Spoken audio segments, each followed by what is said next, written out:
Hi everybody, and welcome to this, my first of two videos on a very exciting camera, the Hasselblad 501CM. This is a camera I've gotten a lot of requests for, various Hasselblads, and it is very hard for them to live up to all the hype. This is one of the newest cameras I've reviewed, and it's a pretty interesting interface as well. And you'll notice this also has a non-standard prism finder on it. Typically the Hasselblad just comes with the viewfinder cover, not the full prism. But we'll work with this, with what we've got, and it doesn't change too much. This is a medium format interchangeable lens SLR, meaning that like any SLR you've used, a 35mm, it's the same in concept, if not in implementation or form. The camera has no meter built into it and no battery built into it, although there is a metering prism, of which this is not one. Shutter speeds are on the lens, and they're 1 second up to 1/500th of a second typically, but because the shutters are on the lens, there could be some variation in that, as well as variation in the accuracy of the timing. It has 100% viewfinder magnification with 91% viewfinder frame coverage.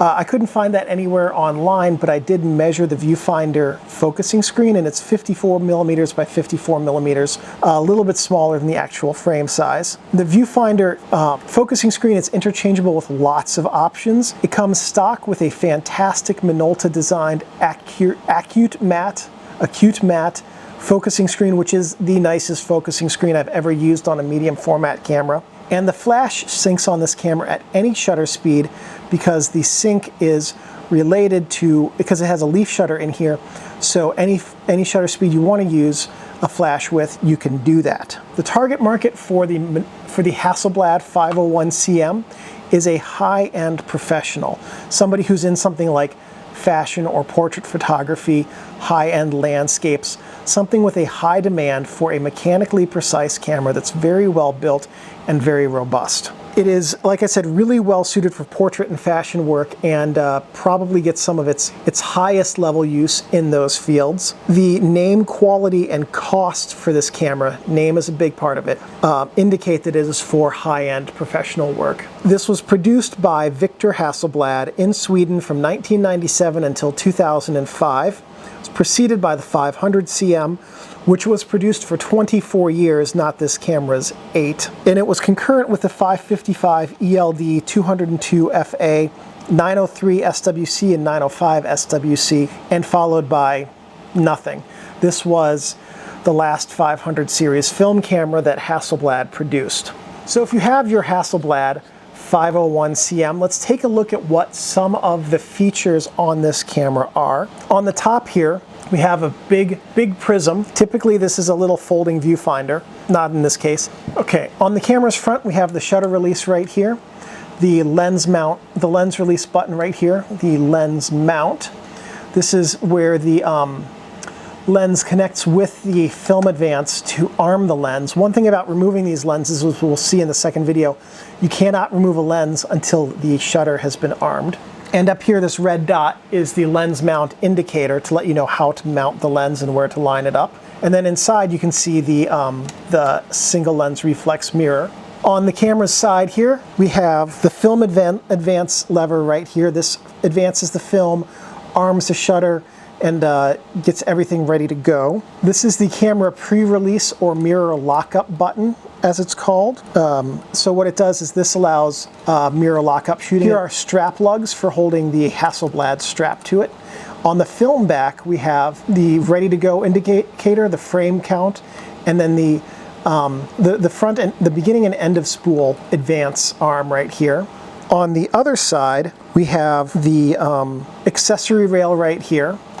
And then on the film back, we have the dark slide grabby thing. I'm blanking on the name of it right now. Here we have the film caddy removing lock and that little half semicircle in there. It turns orange as the film is used. So right now it indicates that no film has been used, but it'll turn orange as the film is used up. Here is a place to store the dark slide on the film back, just like that, folds in. It's very clever. On the back of the camera, we have a film memo holder so that you can tear the tab off of your film and remember what you have in there. On the bottom of the camera, we have a tripod plate for various sizes and types of tripods, as well as what appears to be a standard system plate of some kind for either a Hasselblad or other standard system tripod. The lens has a lot of the controls that we are going to be concerned about. Here is your focusing on the lens. That's how you're going to focus with it. This is your shutter speed selector from bulb up to 1/500th of a second. This is the aperture selector on this lens from f2.8 down to f22. On the side of the lens, there's something very interesting, which is an exposure value scale and goes from 3 up to 21. So if you're working in exposure value, which cinema and some other professional photographers will do, this is how you would one of the ways you could use to adjust your aperture and shutter speed to have the proper exposure. And as you can see right now, EV9 is set to f4 and 1/30th. But if I adjust this to f2.8 and go to 1/60th, 1/125th, 1/60th, I was right the first time. It stays at f9, give or take. So, I'm sorry, it stays at EV9. So exposure value 9 has to do with the amount of light, not the specific settings. So let's say that we're at f2.8 right now and 1/125th of a second, and that puts us at EV10.5. We don't want to use 1/125th or f2.8, but we do want to use that exposure value. So if we hold down this button right here, we can now adjust both aperture and shutter at the same time to maintain a consistent exposure value while changing both the shutter speed and aperture setting. So that's really good for having a consistent look across photos. So let's say, for instance, that you're shooting a fashion shoot and you have your flash rigs multiple lights set up to give you EV10 with the film that you're using.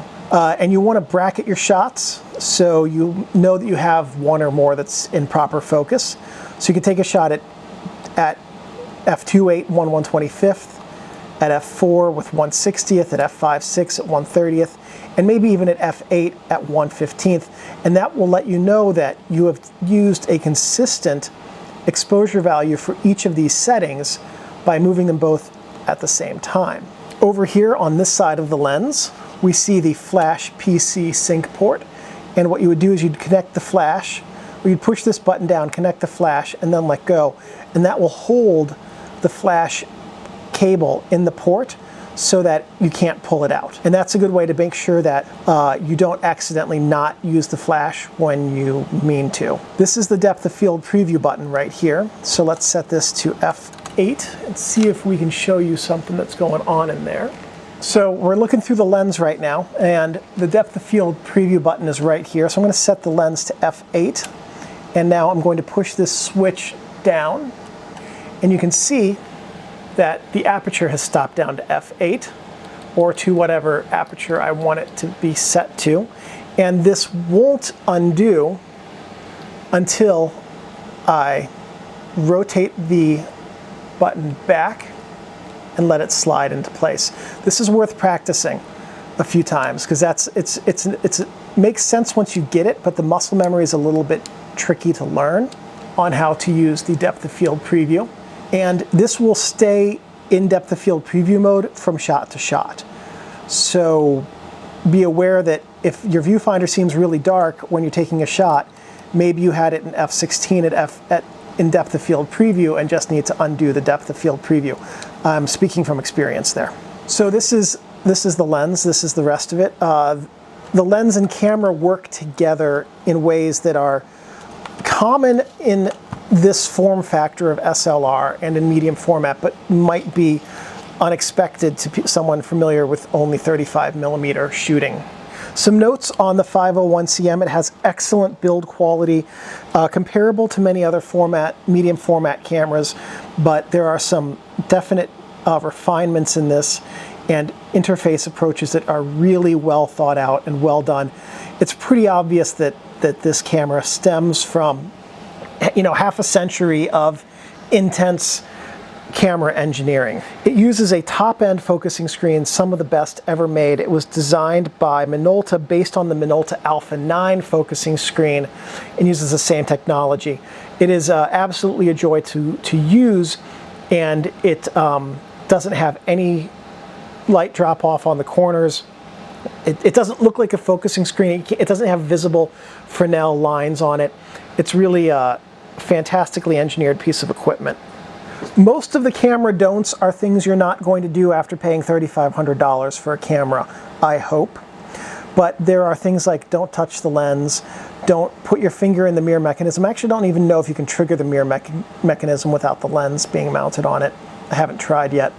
Don't let your camera get wet. Don't store it in a car. Really don't store it in a car. I've heard stories about people who leave their Hasselblads in their cars for 5 minutes and come out to a shattered window and no camera. You really don't want to go through that. Don't store it in a plastic bag or box unless you have an extremely good desiccant on it. And just remember, this is, in terms of precision tools, this is about as top of the line precision as they get, and it should be handled with care and respect. And as long as you take care of your camera will take care of you. So those are all the interface elements about the Hasselblad 501CM. In the second video, we're going to look at how to do all of the stuff with the Hasselblad 501CM and how it all works together to help you take a photo. If this video was helpful, please leave me a thumbs up. That lets me know I'm on the right track. If you have questions or comments, please leave those below, and I'm pretty good about responding quickly. If you have thoughts or suggestions for future videos, I'm more than happy to do those if I have the equipment and technical know-how. If you are an amateur photographer who has somehow miraculously gotten their hands on a 501CM, but seriously, if you're an amateur photographer who has taken photos with a 501CM, feel free to provide links to your work in the comments below. And one last thing, thank you guys for watching, and take great photos.